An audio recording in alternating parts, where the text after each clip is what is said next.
Hey y'all, it's Amanda. Welcome back to my channel, or welcome if you're new here. And today we're going to talk about the books I read in February.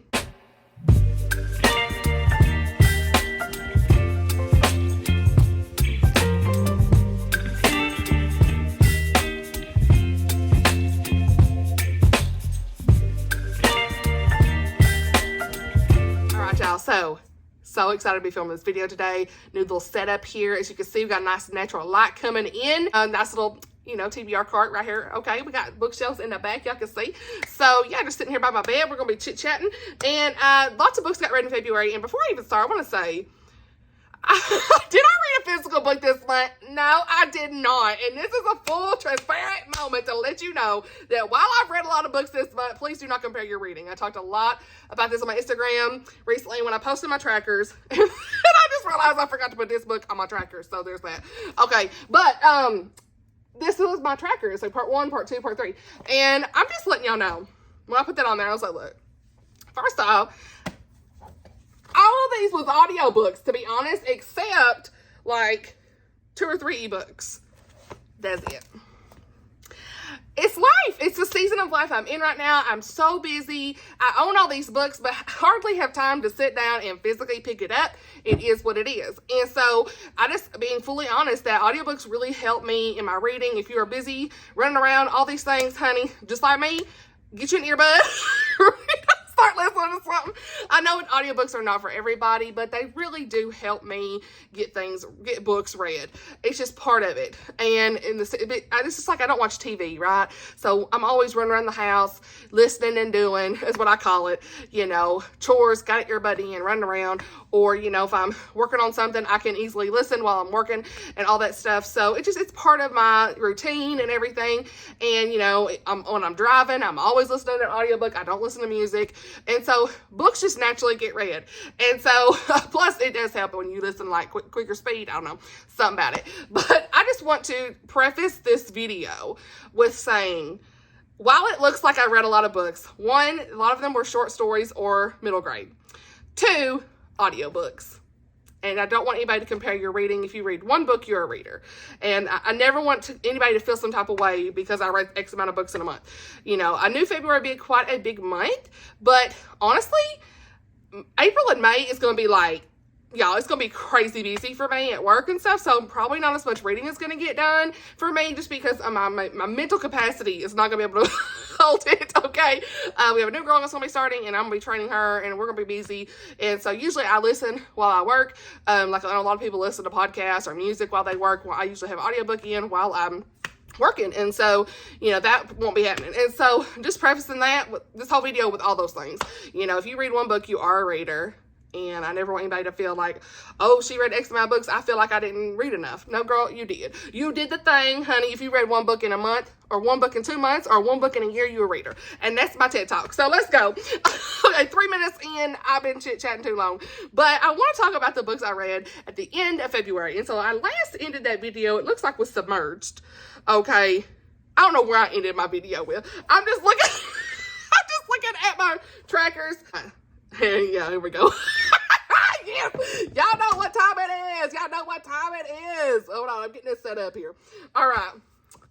First things first, it's Powerless. Girl, let's go.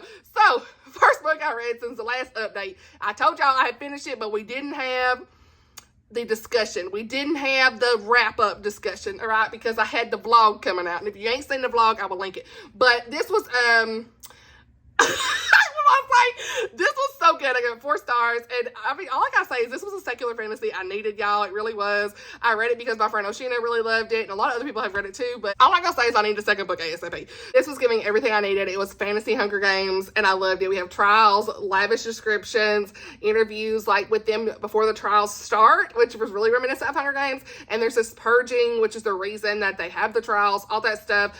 We also have like a divergent faction like setup. Our main girl here is Peyton, and she's as ordinary, okay? And our main guy, Kai, he is an elite. And so he or she is pretending to be an elite with these psychic abilities, and she saves Kai in a crazy situation. Kai and her end up in the trials together.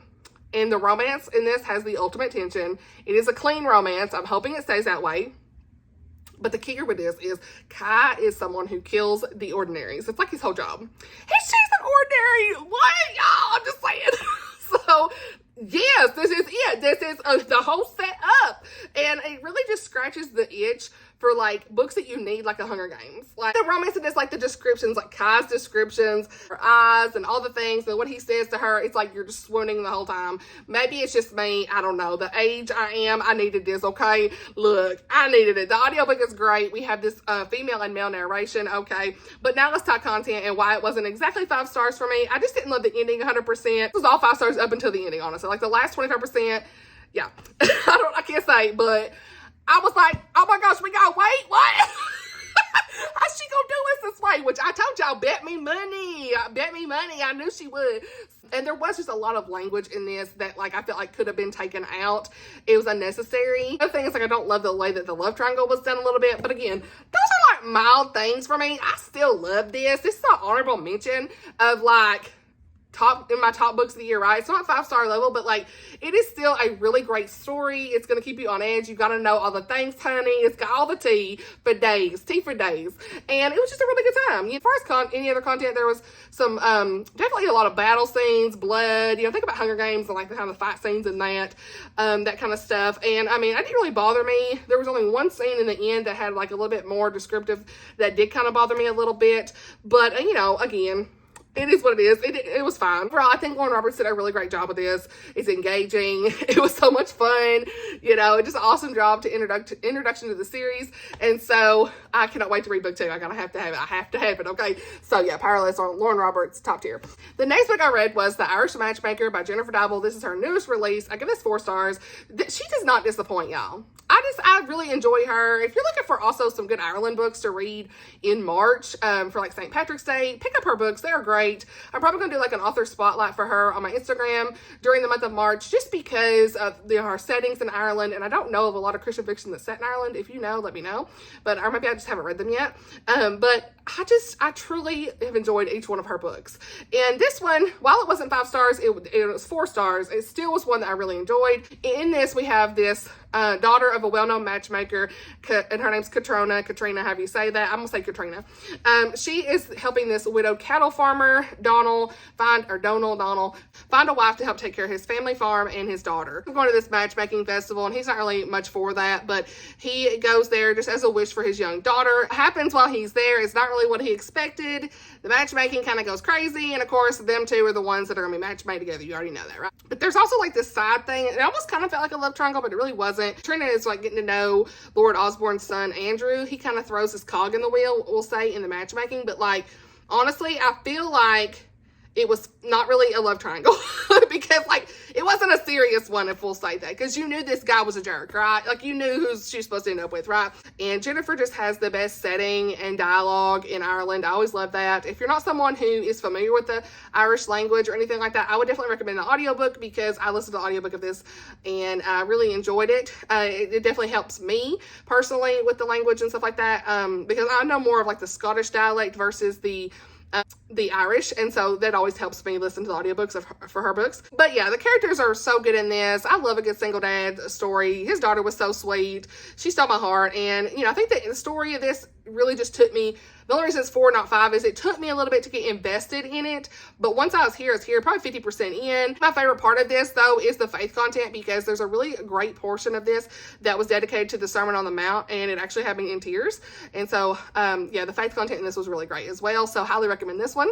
The next book I read was by Phony Valentine by Courtney Walsh, and this book was everything I needed. I'm currently reading book 2 in this series, and it's amazing right now, so y'all wait for that in the March wrap-up. That was like an impromptu, honey. So it wasn't even on TBR, honey. I have to read it. It's on Kindle Unlimited, right? But it's called My Lucky Charm, and it's so good. But this one, My Phony Valentine, I gave this 5 stars. I feel like Courtney Walsh can do no wrong in the rom-com world. I absolutely love her rom-coms. The 3rd rom-com that I have read by her, and I just loved it. It is great. There's fake dating, witty banter. There's a hockey romance. We love to see it. Small town chef girl, a funny grandmother, and there's no 3rd act breakup. We love to see it. There's no miscommunication. All these interactions with the couple.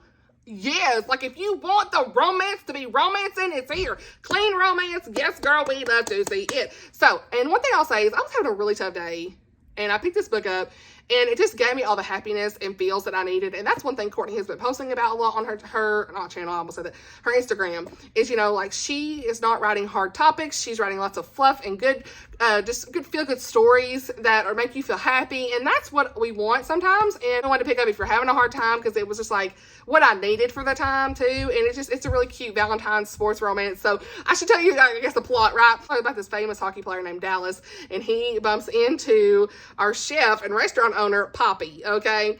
Dallas jumps right into this situation of fake dating with her to help Poppy, and kind of like the rest of the history. And so then this whole full fake romance ensues as his manager and meddling grandmother, they're intervening and think that it'll be a win-win, because there's a situation with her restaurant not doing well, and the publicity that he's had hasn't been great. And so, yeah, they think it's just going to be a win-win. And of course, all the fake dating and banter and all the good things start to happen, and it's just a great time. So, yeah, all I'm going to say is I need to read all her rom-coms because they're great. The next book I read was Beren and Luthien by J.R.R. Tolkien, and I gave this 4 stars. This was the book club pick for Tammy at the Protagonist Pub, her book club, and I had a good time reading this. I will admit there are parts I skipped, y'all. I will admit, I'll be the first to tell y'all, because, y'all, it's like the parts that Christopher Tolkien, his son, edited and, you know, put all that educational stuff in here, informative stuff. I'm sure it's fine, but I just wasn't here for it. It was like reading a textbook. I wasn't here for that. I was here for Beren and Luthien, which I've heard, I didn't move around. I've heard that Beren and Luthien is actually in the Silmarillion, however you say that. I tried it real quick. I tried. You know me, I can't say nothing. But so maybe that's fine. I should just read it there. But this does have some like different interpretations of it. We'll say the story of Beren and Luthien itself is 5 stars for me. You know, this book itself is like more like a 4-star, just because of all like the extra jargon that's added in that I just wasn't interested in at the time. Maybe if I ever want to deep dive into the tales of Middle Earth and like the actual details, but I could do that, but I just wasn't here for that right now. But I will say that this has some really great illustrations in this book. A lot of people I saw that if you're like a big Tolkien fan, that this book is worth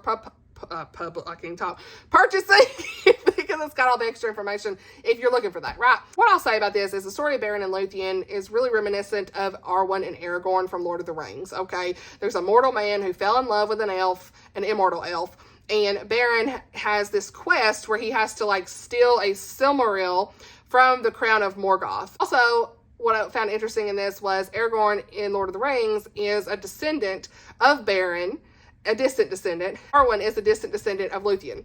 That was very interesting to me. I just think the best thing about this love story is it's set against this backdrop of the first age of Middle Earth. It's during a time of great strife and conflict and all the things that are going on during that time. And Beren is just so driven for his love for Luthien and takes on what seems to be this impossible task of getting that Silmaril, like he's supposed to, his quest here, to win her hand in marriage. And Luthien is there in this moment to like help Beren with her abilities, and together they end up facing trials and stuff. So I feel like this is one of the best love stories in Tolkien's mythology that I've seen so far. It's got these really great themes of sacrifice, courage, and this just power of love to overcome great obstacles. As someone who's already read The Hobbit and Lord of the Rings, I can just definitely see how this story plays like what they're doing here is playing a significant role in shaping the history and fate of Middle Earth and their descendants and all this stuff for the future ages. So yeah, I'm really glad I read it, even though I did skip quite a bit of the extra commentary. I'm still really glad that I read the actual Beren and Luthien story. Overall. Next book I read was Chasing the Horizon by Mary Connealy. This is book 1 in the A Western Light series. I did have this to honestly read and review because I've read several other Mary Connealy books, and honestly after reading several of her books, I feel like a lot of these are more formulaic, like they're kind of just about the same style, we'll say. And so I just didn't love this as much. I ended up giving this 3 stars.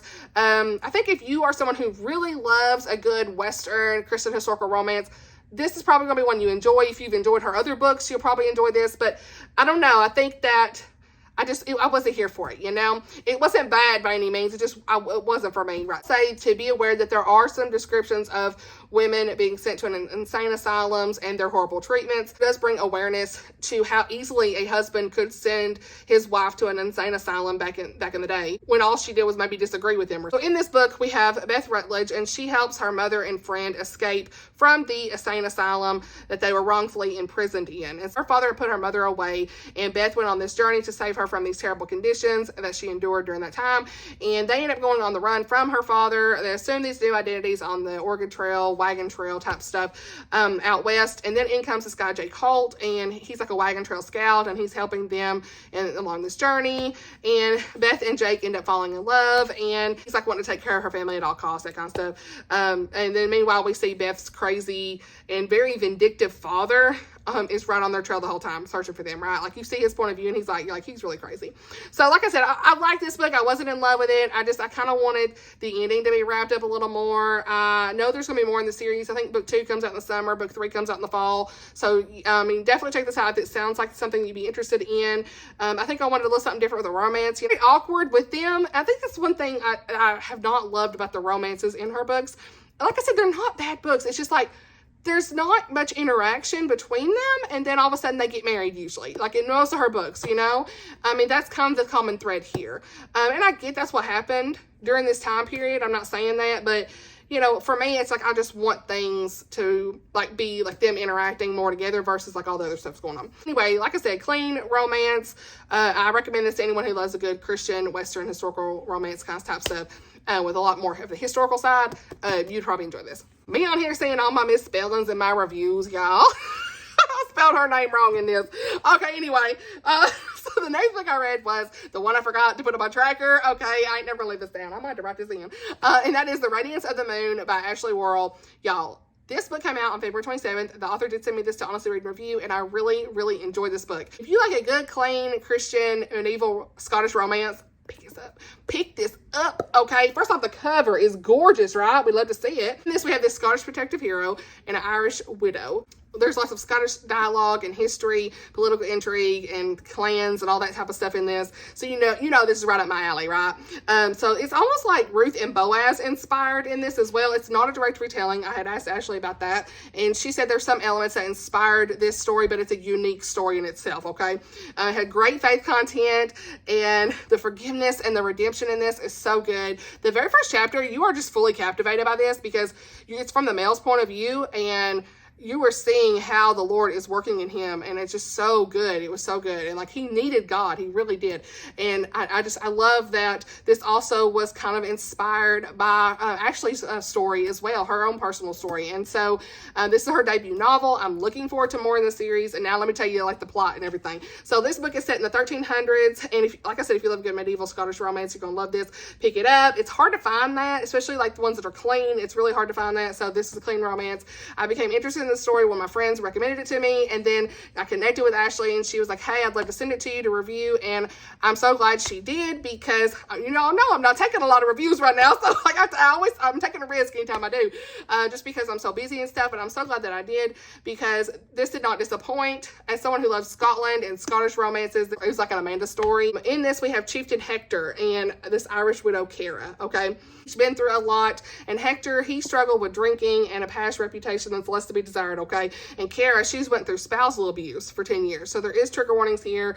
There are some scenes of Cara's previous husband with the abuse that she endured. Hector's alcoholism is shown a little bit on page here, but he is being redeemed by Jesus in this, and it's so good to see that. So his husband passes away, and this is kind of like the Ruth inspired stuff, because you see her follow her mother-in-law after her husband passes away to this new land. She's going to start something new, and she also has some traits reminiscent of Ruth from the Bible, and I absolutely love that. Kicker here is Hector's betrothed to somebody he don't want to marry.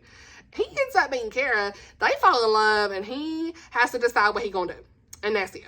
So yeah, I really enjoyed seeing them get to know one another, and their romance was sweet. Even if I mean, there was a couple parts. The reason it's not like 5 stars, because I wanted a little more communication with them personally in some of their, you know, situations. But I still really enjoyed this, y'all. I highly recommend it. I love the faith and the hope through this. You know, we see how the Lord is with our characters. There's lots of discussions about the Lord, and they're overcoming trials and tribulations and all of these different things. And the faith elements, like I said, just were so good. So yeah, I'm so glad I read this. Highly recommend. And I think this is a series, so I'm gonna have to read the next book, y'all. The next book I read was a Christian nonfiction book. This wasn't really on my TBR, but it's funny how the Lord works things out, y'all. I don't know. It's like the Lord was telling me it's time to read this. Okay, so I actually commented on this author's post, Jessica Hurlbut. I can't say names, but that's her name, Jessica Hurlbut. Oh my gosh, I can't say names. But I commented on her reel because she is a special needs mama to 2 autistic children, other adopted children as well. And so I found her page. I'd already pre-ordered her book months ago. I pre-ordered several Christian nonfiction books that come out this year, and hers is one of them, and it's called Unlimited Motherhood.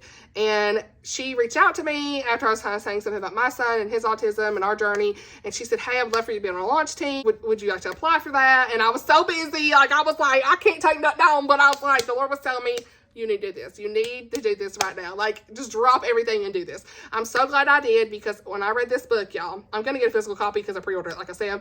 But I had this great discussion with her, and she was so kind, and I really appreciated that, because I know she's super busy with everything she probably has going on as well, that she took time to talk to me. So that was just like a unicorn moment from the Lord in that moment, because, you know, again, having a rough day, and then like that just randomly happens and we connect. And so, but as an autism mama, I needed this book in this season of my life. Wonderful. That's all I can say. It's vulnerable. She's telling her story, and she is reminding us how Jesus knows exactly where we are in every moment, and he is wanting us to come to him. He has not left us in any lonely season of life. No matter what your struggles are, as like mine as a special needs mama, or whatever you're going through in your motherhood struggles right now, you know, all that stuff can come to the forefront, you know, and there are times that I don't feel like I can leave my home, you know, because of our struggles with our son. And, you know, she talks about her same type of situations, like trying to go to parties, birthday parties for kids, and graduation parties, honey.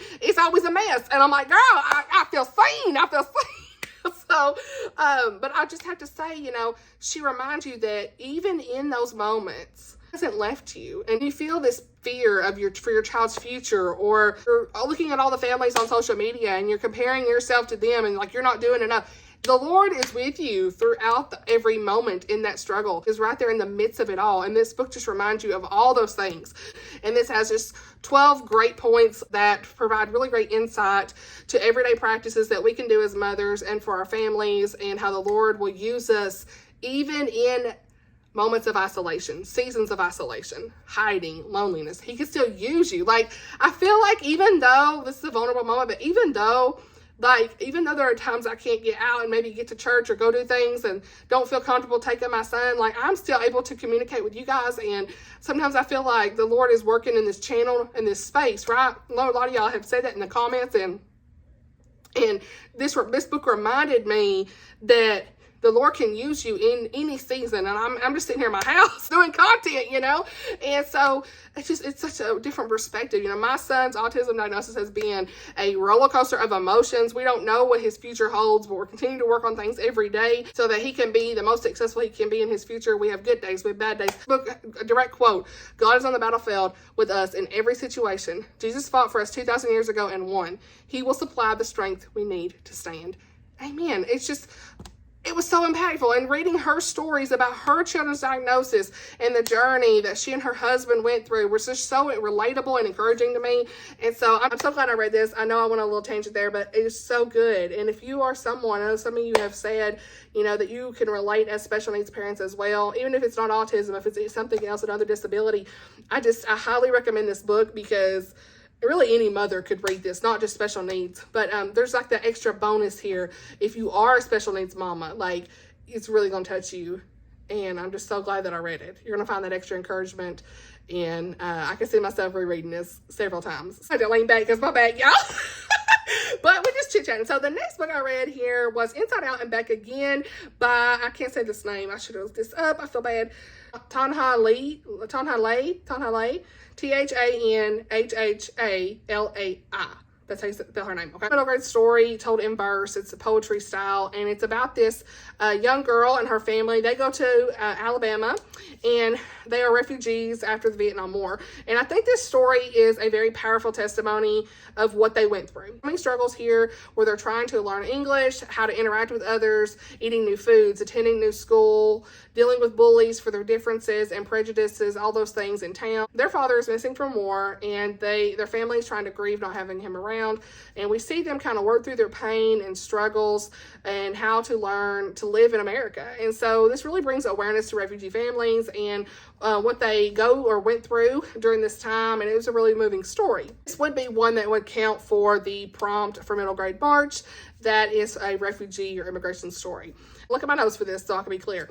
But I think parents really need to be aware of this. Since this is a middle grade story, parents should really be aware before their children read any of this. Just because of the religion aspects discussed in this, which I think it really reflects the culture of their home, right? I'm not saying anything bad about that. But one thing in this is the mother, just for content purposes, the mother says that they are Christians to ensure a better chance to be allowed to come to America as refugees. I understand that, They are baptized to appear as Christians in an effort to make their neighbors like them better because of all the prejudice that they're facing. However, their religion is not Christianity, and there are situations where there is chanting, they're being made fun of for Buddha, and the child yells back Jesus to the kids when they yell Buddha to her and that kind of stuff. There's some worship of idols shown in this, use of incense and that sort of stuff. And so I just want to mention that so parents are aware before their children read this, just so they can have those conversations directly before a child just goes in blind reading this. That way parental guidance can be given whenever needed, and this is technically a children's book. Overall, I think a big part of this is, I don't love books told in verse. I think I've just figured that out. I don't know. This is the second one I've read in verse, so maybe I just need to find one that I might really enjoy, but I really did enjoy the overall message of the story. I think it's very important that it's shared, see what they went through, and I'm glad I read this book. We're going to talk about Song for a Whale by Lynne Kelly. I give this 5 stars. Talked about it in a recent vlog. Loved it. New favorite middle grade right here. This is about a young 12-year-old girl named Iris, and she is deaf. She's struggling in school, and she's the only deaf person there in her school. And one day in science class, Iris learns about Blue 55, who is this whale who sings at a different frequency than the other whales, categorized as this lonely whale because they can never find him, and he doesn't run around with the other whales, and they can't understand him, and so he's not accepted. And so she really relates to Blue 55. She connects with him, and so she creates a song for him, gets in touch with the researchers, and makes a point to try to see him. And even though he's so far away, right, Iris and her grandmother end up embarking on this adventure together, and it's just such a beautiful story. I love Iris' character. You're going to love her. The author does such a great job to show us what it would be like to be deaf in school, how it can be for parents and students alike throughout this situation. It's just absolutely precious, and one of my favorite middle grade books now. Speaking of middle grade, I did end up DNFing Planet Earth is Blue by Nicole Pantalikos. This was about, I don't know what I want to say, but this is about an autistic girl, this girl named Nova, and her big sister Bridget. They love astronomy. They were going to watch the space shuttle launch of the Challenger together. Bridget has disappeared, and now Nova is in a new foster home and all nonverbal, and her sister has always been there for her. The liftoff is drawing closer, and Nova knows that Bridget is supposed to come back to her, and she's nowhere to be found, right? And so the story kind of goes on from there. And so I DNF'd this at 37%. And the reason I did is I found out I got spoiled for what happens with the sister, and it's so depressing, and I just could not finish it. I was like, I can't go on. I just can't read this. It's so sad. I did like the representation of autism with Nova and the foster family situation in the 80s and the schooling details and all of that. But there were some discussions too about the Big Bang and stuff. I was like, I'm not here for this. So I was just like, I don't want this. No, let's not do this. So anyway, so that was just kind of whatever, and I was like, I'm putting this down. There was a couple other things in here I didn't love. I can't remember exactly what it was. There might have been one cuss word. I can't remember. Maybe one. I don't remember. Anyway, it's just not for me. So, especially when I found out what happened. I need my middle grade books to be uplifting. And I read the last little bit of it. I did skip to the ending, and it did have some touching moments, I will say. But I was literally like crying reading the last little bit of this. When I skipped to the end, I was like, I'm glad I didn't finish that. I'm just really glad because I don't like sad stuff sometimes like that. It really just hurt me. So anyway, there's that.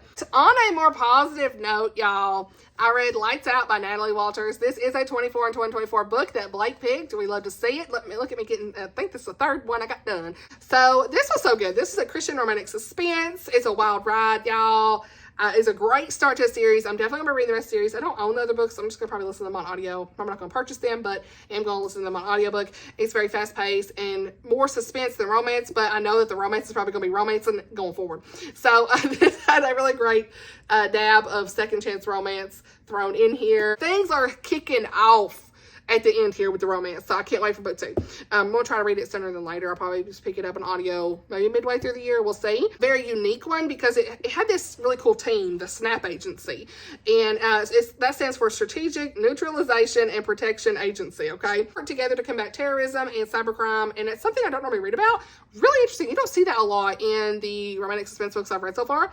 If it is, I just haven't read it yet. But I think this one really kept me on edge. I had to know all the things, and I was loving to getting to see all the things like behind the scenes. That was great. This follows Beren and Jack, and they have quite the history together. They haven't seen each other in years. All of a sudden she comes back in. He don't really trust her. They have to work together to bring down this missing spy, and everything goes on from there. He's holding a grudge a little bit, so it's like, come on, dude, come on, let's bring that out a little bit. So, but I was okay with how she handled it. It's obvious that there's still feelings between them, but they have a job to do. So that came first for the romance, right? That came first. That's why most of this stuff was the suspense. But there was like little nuggets of the romance throughout, and it was like, yes. Except being like a threat to national security in this book, and it was like everything popped off right there. So yeah, they were trying to track everybody down, what's going on, all that stuff. It really kind of felt like an episode of like NCIS or something. I was very engaged. It was fast paced, and you know, I can't wait for the next one. It's so good. So good. I really like her writing style as well. So I highly recommend this for if you like a good Christian romantic suspense. It's good. Now, the rest of these books are short stories. So let me kind of have to pull my notes up here for this. I do have Amazon Kindle Unlimited right now, and I also do have Amazon Prime. But I don't know if I'm going to keep it, but because I had it right now, they had all of these different short stories. And one that I ended up DNFing was Christina Lauren, The Exception to the Rule. I stopped this at 50%. It was cute because it had like on Valentine's Day, they're literally like 50 pages, 1 hour audiobooks. You know, they're short stories. And I've seen people say they were clean. I know I've read a Christina Lauren back in the day before I started reading clean books, and I was like, no. Like, why was I thinking? So this had like way past the innuendo I was comfortable with. I was like, girl, quit with this.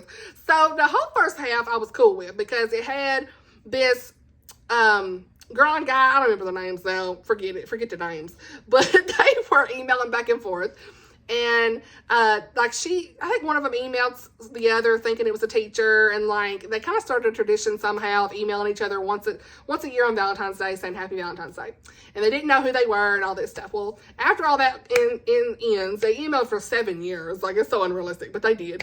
And so while they were in college, and after they're done with that, they end up like going to try to meet. They're going to try to meet up when they realize they're going to be in town or something like that. But like before they could even meet, I couldn't get past this one chapter. Like, I was like, I was like, I'm done. D-U-N. I was done. Because it had this like, this is like 50 pages. Did you need this? I was like, Christina Lauren's, I know it's two people that like write under Christina Lauren, but did they need this? Like, this girl's dirty talking to the main guy in this because he's sitting there talking about how they hook up and stuff. And I was like, girl, did you need to say that? I'm not going to say it, but what she said to him was like, girl, what you doing? I was like, and like she gets mad and calls him a name, and there was, you know, language in this, F word, GD was in here a couple times. I didn't like that either, but that sexual innuendo was like, peace out. So I'm gone with that. So DNF'd it. But then I moved to Sally Thorne, Rosie and the Dreamboat. I gave this one 3-star. It was a cute concept. Rosie goes with her sister. It's so unrealistic. Rosie goes with her sister to I'm sorry, I'm laughing about this.